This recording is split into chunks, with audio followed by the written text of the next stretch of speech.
आचार्य श्री, नमोस्तु आचार्य श्री। आचार्य श्री, मिथ्यात्व और मोह में क्या अंतर है? नमः सिद्धेभ्यः। प्यारे बंधो, हमारे पास प्रश्न आया है, मिथ्यात्व और मोह में क्या अंतर है। जहाँ तक मोह की बात करते हैं तो द्रव्य कर्म के 8 भेदों में एक भेद आता है मोहनीय कर्म। तो मोहिनी कर्म को ही मोह के अंतर्गत लिया जाता, और मोहिनी कर्म जो है उसके 2 भेद हैं, एक दर्शन मोहिनी और दूसरा चारित्र मोहिनी।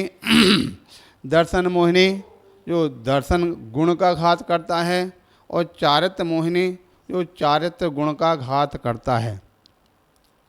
वैसे सामान्यतः लोग मोह का तात्पर्य जो अपने वस्तु या स्वजन परिजन के प्रति राग को मोह कह देते, ठीक है। लेकिन वास्तविकता में मोह की बात जो कही जाती है, और मोह अर्थात मोहिनी कर्म से लिया जाता है, और मोहिनी कर्म में मुख्यतः से मिथ्यात्व को ही ग्रहण कहा जाता है। तो अगर वैसे सामान्य तौर से देखा जाए तो दोनों एक ही रूप में ठहरते हैं, ठीक है। अभी कल हमारा जो रामा साहेब मंदिर में और पंडित जी स्वाध्याय कराते हैं, रमेश चंद जी बांझल, तो वहाँ पर इस प्रकार से स्वाध्याय चल रहा था। जब उसके बाद हमारे प्रकरण चल रहा था, उसमें हमने कहा कि आजकल लोग वस्तु तत्व को सही रूप में ग्रहण नहीं कर पाते, सही रूप में समझ नहीं पाते और सही रूप में न समझने के कारण से अपने आप से ही छले जाते। अपने आप से छले जाने का मतलब कई बार देखा जाता, आपने भी पढ़ा होगा, रत्न करंडक श्रावकाचार में वह श्लोक आता है, कौन सा? गृहस्थो मोक्ष मार्गस्थो नरमोहो नैव मोहवान अनगारो ग्रही श्रेयान नरमोहो मोहिनो मुने। तो इसमें लोग क्या बोल देते हैं, अरे भाई फलाना साधु है और मोह करते हैं, अपने परिवार की चर्चा करते हैं, परिवार के लोगों को बुलाते रहते हैं, कोई वस्तु होती है वो वस्तु को जोड़ जोड़ के रखते हैं, मोह करते हैं। अरे ऐसा मोह करना था तो इससे अच्छा तो घर पे ही रहते। और ऐसे जो मोह करने वालों से तो गृहस्थ अच्छे हैं, जो घर में रह कर के वो वस्तु से मोह नहीं करते हैं, इसको इस रूप में मान लेते। ऐसे कहते ना, उस साधु की अपेक्षा गृहस्थ अच्छे हैं। लेकिन ध्यान रखना, ये बिल्कुल निहायत गलत है। इसको इस रूप में ग्रहण नहीं किया गया है। मैंने जो बात कही तो पंडित जी ने भी इसी बात को स्वीकृत किया था कि यहाँ पर जो मोह शब्द से वहाँ पर लिया नरमोहो मोहिनो मुने, यहाँ पर जो मोह शब्द से लिया तो मोह शब्द से यहाँ पर मिथ्यात्व को ही ग्रहण किया गया, ठीक है। तो मोह यानी गृहस्थ कभी भी साधु से बड़ा हो ही नहीं सकता। 3 काल में हमने उदाहरण दिया था, हाथी कितना भी कमज़ोर क्यों ना हो जावे, वह कभी गधा के से छोटा नहीं हो सकता, और गधा कितना भी मोटा क्यों ना हो जावे, वो हाथी की बराबरी या हाथी से बड़ा नहीं हो सकता है। ध्यान रखना, सीधी सी बात है। अगर मुनि हैं, वो मुनि कितना भी मोह करने वाला हो, अगर सम्यक्ति है तो सम्यक्ति मुनि का गुणस्थान कौन सा होगा? 6वां 7वां गुणस्थान होगा। और श्रावक जो है वो कितना भी विरक्त क्यों ना हो, उसका गुणस्थान कौन सा होगा? 4था होगा। तो 4था गुणस्थान वाला कितना भी छलांग लगावे, उसकी बराबरी नहीं कर सकता है। फिर बताओ मुनि से श्रेष्ठ कैसे हो गया? तो यहाँ पर जो वर्णन किया गया है इस श्लोक में, इस श्लोक में वर्णन जो किया गया कौन से मुनि का कहा गया? मिथ्या दृष्टि मुनि का कहा गया, ठीक है। जो मिथ्या दृष्टि मुनि की अपेक्षा से सम्यक श्रावक श्रेष्ठ होता है। लेकिन शायद हमको लगता है दुनिया वाले जो हैं 95% लोग उसका अगर अर्थ लगाते हैं तो कैसा लगाते हैं? कोई साधु अगर मोह करता है, वह मोही जो मुनि से सो श्रावक अच्छा होता। लेकिन ध्यान रखना, अगर कहीं कोई इस प्रकार की कोई बात करता तो उसको समझा देना कि भाई इस प्रकार से इसको अर्थ ऐसा नहीं, इसका अर्थ है कि मिथ्यात्वी मुनि की अपेक्षा श्रावक श्रेष्ठ हो सकता है सम्यक्ति मुनि की अपेक्षा, क्योंकि जो चारित्र जहाँ तक है, मुनि के पास जो होने वाला चारित्र है और इस चारित्र के असंख्यात भेद हैं। ठीक है, वह जिस प्रकार से गिनती गिनते हैं तो 1%, 2%, 3%, 1%, 2% वाला भी चारित्रवान है, 10% वाला भी चारित्रवान है, 50 वाला भी है, 90 वाला भी है, 99 वाला भी है सभी उसी एक ही श्रेणी में। तो एक 99% चारित्र वाला मुनि है और दूसरा हो सकता है 10%, 5% नहीं, 2% वाला चारित्र का पालन करने वाले ही मुनि हैं, लेकिन मुनि दोनों होंगे। अब उसकी निर्जरा में भले ही अंतर पड़ जावे, गुणस्थान में कोई अंतर नहीं है। गुणस्थान 99% का भी वही रहेगा और 2% का पालन करने वाला का भी वही रहेगा। गुणस्थान में कहीं अंतर नहीं आता है और उसकी स्वयं की अपनी चारित्र की श्रेष्ठता में और चारित्र से कर्म की निर्जरा में अंतर पड़ सकता है, गुणस्थान में कोई अंतर नहीं पड़ता है। इस प्रकार से इसीलिए जो यानी मुनि महाराज हैं उनके लिए क्या बोलते, सामायिक और छेदोपस्थापना, दो चारित्र की बात कही जाती है। सामायिक आप सभी जानते हैं, समता भाव को धारण करना, और छेदोपस्थापना हो सकता किसी प्रकार मोह कर्म के कारण से, अगर उन्होंने किसी प्रकार के मोह कर दिया, मोह के कारण से छेद हो गया और पुनः जाकर के अपनी आलोचना कर लेते हैं, प्रतिक्रमण कर लेते हैं, तो पुनः उपस्थापना हो जाती है। इसलिए तो यहाँ पर समझ में आ गया होगा आपको, मोह का तात्पर्य सामान्यतः से वैसे मिथ्यात्व को ही मोह ग्रहण किया जाता है, लेकिन अगर मोहिनी कर्म की अपेक्षा से बात करेंगे तो मोहिनी कर्म दो प्रकार का, एक दर्शन मोहिनी, एक चारित्र मोहिनी। तो मोहिनी कर्म के ही वह भेद मिथ्यात्व आता है और दूसरा चारित्र मोहिनी आता है। इस प्रकार से, और दूसरे विपरीत रूप में अगर हम ग्रहण करेंगे तो मोह किसे कहते हैं, तो मोह का तात्पर्य होता है जहाँ पर यानी जो राग और द्वेष दोनों की मिली जुली अवस्था को मोह कहा जाता है। उदाहरण दिया जाता है, जिस प्रकार से चूना और हल्दी दोनों अलग अलग हैं, लेकिन जब दोनों मिल जाते हैं तो तीसरा भंग बन जाता है। इसी प्रकार से राग और द्वेष दोनों मिलने पर मोह बन जाता है, और मिथ्यात्व जो होता है असत कथन को मिथ्यात्व कहा जाता। इस प्रकार से दोनों को अच्छी तरह समझना चाहिए। बोले महावीर भगवान की। समझ में आ गया ना कि लोग बाग ड़मोकार मंत्र की आसाधना करने से तो डरते हैं, लेकिन जो जीते जागते ड़मोकार मंत्र में आचार्य उपाध्याय साधु परमिष्टि आते हैं, उनकी अवहेलना, तो ऐसे लगता है जीते जाते मंत्र की अवहेलना कर रहे हैं ऐसा। तो ये बात उनको क्यों नहीं समझ में आती कि हम मुनिराज की अवहेलना करना ही ड़मोकार मंत्र की अवहेलना है, ऐसी बात समझ में क्यों नहीं आती। नमः सिद्धेभ्यः। कितना सुंदर प्रश्न किया गया।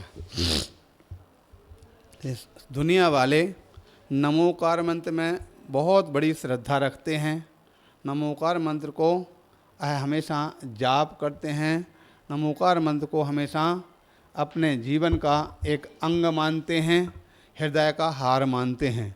लेकिन उस नमोकार मंत्र के अंतर्गत आने वाले जो पात्र हैं, आचार्य उपाध्याय साधु, उनके प्रति कुछ लोगों का विद्वेष भी हो जाता है कहें, अथवा उनके प्रति अश्रद्धा कहें, अथवा उनके प्रति अभिनय कहें। इस प्रकार से आज वर्तमान में देखा जाता है तो निश्चित रूप से ये सब अज्ञान का कारण है। हम आज भी चिंतन कर रहे थे कि जिस प्रकार से देखा जाता, आज वर्तमान में बहुत बड़ी भयावह स्थिति बन रही है। एक और किसी गर्भवती महिला के गर्भ में पलने वाला बालक बालिका जब होता है तो उसके प्रति उसका कोई लगाव नहीं रहता है और अपना स्वयं पैसा खर्च करके अबॉर्शन करवा देते, उस बच्चे को अपने आप स्वयं ही उसका घात करवा देते। किंतु वही बच्चा जब जन्म लेकर के आपके हाथ में आ जाता है तो उसके प्रति इतना श्रद्धालु बन जाते हैं, उसके प्रति इतना समर्पित हो जाता है कि स्वयं भूखे में रहेगा, उसको खिलाएगा पिलाएगा, स्वयं गीले में सोएगा, बच्चे को सुलाएगा पिलाएगा, जबकि जानता है कि हमारा ही बच्चा, हमारा ही खून हमारे घर में पल रहा, लेकिन फिर भी अज्ञानता के बस अथवा मोह के कारण से अरे भाई एक लोगों के दिमाग में इस बात की अरे भाई संख्या ज़्यादा हो जाएगी, ज़्यादा बच्चे हो जाएंगे, कौन पालेगा। एक मूर्खता की लोगों की हद होती है। एक व्यक्ति के दिमाग में बात बैठ गई हुई है, अरे एक ही को पालना तो मुश्किल है, एक ही को संभालना तो मुश्किल है, ज़्यादा हो जाए तो कौन संभालेगा। इसलिए एक होने पर भी दूसरा अगर होता है तो उस प्रकार से होता है। तो जिस प्रकार से वो गर्भ में पलने वाला बच्चा, उसके प्रति रहम नहीं, और बच्चा होने के बाद अगर कोई दूसरा व्यक्ति छोटा सा चांटा भी अगर लगा दे तो उसके लिए खून खोल जाएगा और लड़ने मरने मारने के लिए तैयार हो जाते हैं। ठीक है कि नहीं। तो इसी प्रकार से ये एक वस्तु प्रत्यक्ष होती, एक अप्रत्यक्ष होती है, और एक वस्तु के प्रति हमारा विशेष लगाव, क्योंकि नमोकार मंत्र जो है अनादिकाल से चल रहा। हमने जन्म से छोटी सी अवस्था से नमोकार मंत्र को अपने हृदय का हार बनाया। अने बच्चे ने मुख खोलना सीखा तो नमोकार मंत्र से, और अंत होता है जीवन का तो नमोकार मंत्र से होता है। इसलिए नमोकार मंत्र के प्रति श्रद्धालु होते हैं। किंतु वर्तमान में कुछ व्यक्तियों के बीच में ये असामाजिक तत्वों के माध्यम से जो विषम धाराएं चल पड़ी, कहीं तो पंथवाद की धारा, जैसे कि तारण पंथ वाले हैं, वो तारण पंथ वाले बोले हम तो शास्त्र के अलावा कुछ नहीं मानते। साधु को तो फिर भी मानते हैं, सामने प्रतिमा मूर्ति को नहीं मानना, मूर्ति को मिथ्यात्व कह देते हैं वो। दूसरी ओर निश्चयवादी हैं, वो मूर्ति को तो मानते हैं, शास्त्र को भी मानते हैं, लेकिन साधु को नहीं मानते हैं। ये अज्ञानता की धारा। कुछ एक और धारा निकल पड़ी है, हम तो वो अपने फलान आचार को मानते हैं, कुछ दूसरे आचार को नहीं मानते हैं। कल ही हमारे सामने इस प्रकार से कोई चर्चा आ रही थी, कोई एक मुनि महाराज ने इस प्रकार से बोला कि हमने गुरुजी से पूछा कि भाई आए दिन रोज़ रोज़ हमारे पास आचार आ रहे हैं, हम किन के पास अगवानी करने जाएं, किन की अगवानी करने नहीं जाएं। तो बोले गुरुजी ने कहा भाई जो दीक्षा गुरु हैं बस उन्हीं हैं गुरु हैं, उन्हीं के प्रति श्रद्धा रखना चाहिए, उन्हीं के अनुसार चलना चाहिए, और सब तो जो होते हैं उनके प्रति तो सामान्य जो आचार हैं वो अपने अपने संघ के आचार हैं। अरे भाई कितनी अज्ञानता की बात, कितने तुच्छ बुद्धि की बात। एक छोटा सा बच्चा भी इस बात के लिए जानता है कि वह जो आचार परमेष्टि शब्द है, आचार परमेष्टि शब्द तो उसके मतलब उसके पहले जो आचार हुए वो सब उनका भी कोई अस्तित्व नहीं रहेगा, और तुम्हारे गुरु परंपरा से जो तुम्हारे आगे के आचार हैं उनका भी कोई अस्तित्व नहीं रहा। तो तुम्हारे प्रायश्चित देने वाले वही आचार रहें और दूसरे कोई आचार नहीं रहेंगे।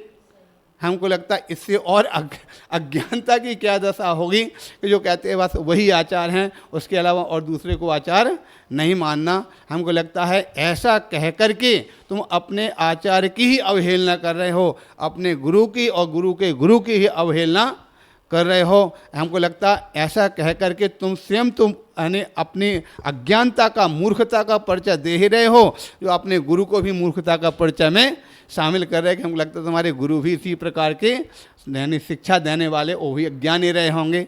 तो कहने का तात्पर्य है कि आज व्यक्तियों के अंदर इस प्रकार की अज्ञानता की धारा चल पड़ी है, उसके कारण से लोग इस प्रकार की जो यानी कटुता का भाव लोगों के बीच में बढ़ता चला जाता है।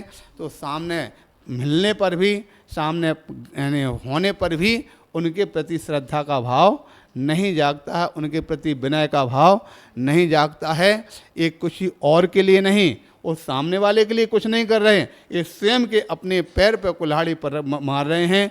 स्वयं ही अपने आप में अपने मिथ्यात्व का अथवा मोह का, अज्ञान का जो कूप खोद करके स्वयं ही उसमें गिर रहे हैं। इसलिए कहने का तात्पर्य हमारे पूर्व आचार्य भगवंतों ने भगवान तीर्थंकर की वाणी में जो पंच परमेष्टि के जो स्थान बताए, पंच परमेष्टि के जो पद बताए, जैसे कि आप लोग बोला करते हैं नमो अरिहंताणम, ये कौन सा है? अंत सूचक है।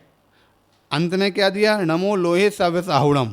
तो जिस प्रकार से नमो लोहे सब साहुणम में लगा है, ये शुरू में सभी में लगेगा।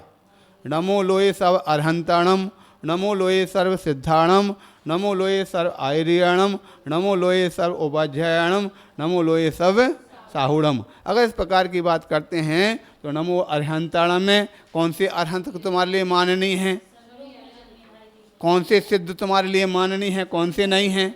कौन से आचार्य तुम्हारे लिए माननीय हैं, कौन से उपाध्याय तुम्हारे लिए माननीय हैं, कौन से साधु तुम्हारे लिए माननीय हैं, कौन से नहीं हैं।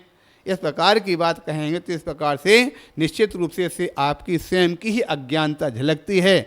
इसमें इस प्रकार से तो अपनी अज्ञानता को मिटा करके नमो लोए सब साहुणम या नमो लोए अनंत सिद्धाचार्य उपाध्याय सबको इस प्रकार से अगर मनाएंगे, जानेंगे, मानेंगे, तभी आपका सम्यक तो सही माना जाएगा, तभी आपके द्वारा जो कथन किया गया वो भी सही माना जाएगा। इस प्रकार से जानना चाहिए। तो कहने का तात्पर्य है ये लोगों के द्वारा जो आज लोगों में इस प्रकार का भ्रम फैला दिया गया, भ्रम फैलाया जा रहा है, उसके कारण से इस प्रकार से लोग जो है अपनी स्वयं की बुद्धि नहीं, वो क्या बोलते किराए की बुद्धि से चल रहे हैं। ठीक है ना, किराए की बुद्धि का उपयोग करते हैं, स्वयं की बुद्धि का प्रयोग नहीं करते हैं। अथवा यूँ कहें कि अपनी मान की पुष्टि करने के लिए मैं श्रेष्ठ हूँ, इस प्रकार से अपने मान की पुष्टि करने के लिए और क्या बोलते हैं यहाँ वहाँ की बातों को लेकर के कहीं न कहीं और जाकर इस प्रकार की बात रखते हैं। निश्चित रूप से वो गलत हैं, वो स्वयं भी गलत हैं और दुनिया को भी गलत उपदेश देकर गलत में डालने की कोशिश करते हैं। अंत में उनके लिए पश्चाताप के अलावा, क्षमा याचना के अलावा और कोई चारा नहीं बचता है। इस प्रकार से समझना चाहिए। बोले पंच परमेष्ठी भगवान की। श्री नमोस्तु आचार्य सभी मुनिराजों के चरणों में नमोस्तु नमोस्तु नमोस्तु। आचार्य श्री, मेरा प्रश्न है कि सामायिक करते समय जब कोई थोड़ा सा पाठ भूल जाते हैं फिर बाद में याद आ जाता है तो वो हमारी सामायिक मानी जाएगी कि या थोड़ा कम नंबर मिलेंगे उसमें? नमो नमः सिद्धेभ्यः। प्यारे बंधो, चाहे सामायिक हो, चाहे प्रतिक्रमण हो, चाहे स्वाध्याय हो, अथवा कोई भी कर्तव्य हो, जब भी कोई कर्तव्य करते हैं तो पूर्ण रूप से निर्दोष होना चाहिए। ठीक है, और करते समय अगर भूला है तो उसमें कहीं ना कहीं हमारा प्रमाद रहेगा, या तो हमारे लिए बीच में पढ़ते समय पर हमारा उपयोग कहीं बदला, मन कहीं इधर उधर चला गया, इस कारण से भूल सकता है। अथवा हमारा जो उसको पढ़ने में हमारा नित्य रूप से हमने प्रतिदिन नियमित नहीं पढ़ते होंगे तो अभी विषय बदल सकता है, भूल सकता है। तो कहीं ना कहीं प्रमाद आ गया, और जहाँ प्रमाद आएगा तो प्रमाद अतिचार उत्पन्न करता है। ठीक है, और अतिचार जहाँ होगा तो निश्चित रूप से दोष तो लगेगा ही। जब दोष लगता है, दोष का निराकरण करने के लिए प्रायश्चित या आलोचना ग्रहण की जाती है, और प्रायश्चित पूरा कर लेते हैं तो हमारा वो दोष भी समाप्त हो जाता है। इसलिए क्योंकि आपने जैसे अब पहले बोल दिया या भूल गया था, बाद में हमने उसका पश्चाताप कर लिया, और जब पश्चाताप हो जाता है तो पश्चाताप होने पर वो हमारा जो दोष है वो समाप्त हो जाता है। इसलिए पहली बात तो होना तो ये चाहिए कि वो भूले नहीं, हमारा प्रमाद सामने ना झलके, और जब भूलेगा नहीं तो हाँ से मान ली किसी प्रकार से। लेकिन अगर कहीं इस प्रकार से दोष लगता है तो उसमें कहीं ना कहीं थोड़ा सा तो त्रुटि होने पर उसका दोष तो आता ही है, उसकी तो हीन अधिकता होती ही है। इस प्रकार से जिस प्रकार कहावत है ना, क्या बोलते, कहीं कोई दीवार बनाते हैं तो एकदम तो एक तो पूरी बनती चली जाती है, और कहीं किसी स्थान पर कोई कंकड़ पत्थर रह गया, वो कंकड़ पत्थर निकलेगा, और निकलेगा तो वहाँ पर गड्ढा तो बाद में भले ही भर जाए उसका थोड़ा सा दोष तो रहता ही। हाँ, कोशिश तो होना तो यही चाहिए कि बगैर देखे ही पाठ करें, क्योंकि बगैर देखे करने पर हमारे लिए जो चीज़ें हैं वो संपूर्ण याद बनी रहती हैं।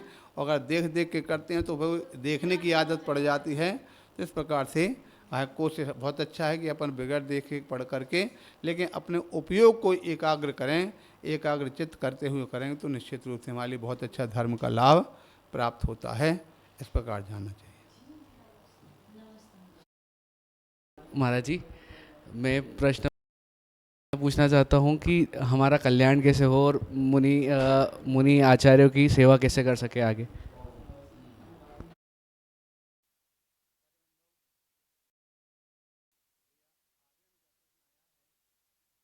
कि हमारा कल्याण कैसे हो और हमारे मन में साधु संतों के प्रति अथवा समाज में सभी की साधु संतों के प्रति सेवा का भाव कैसे जागृत हो।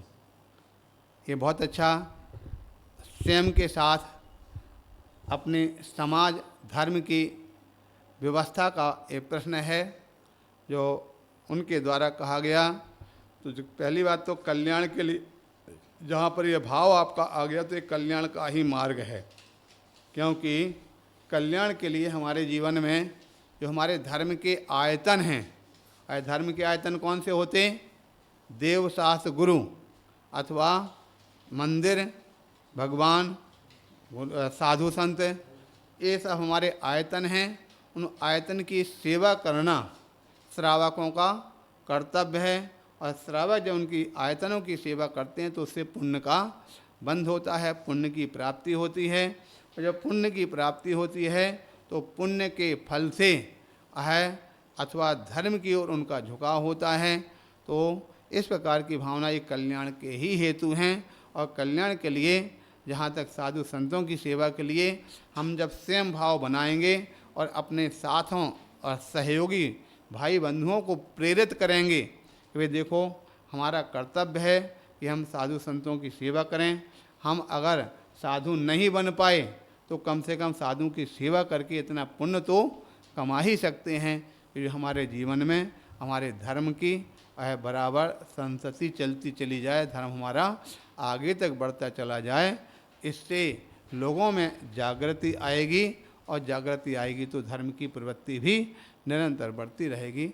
इस प्रकार जानना चाहिए। बोले महावीर भगवान की।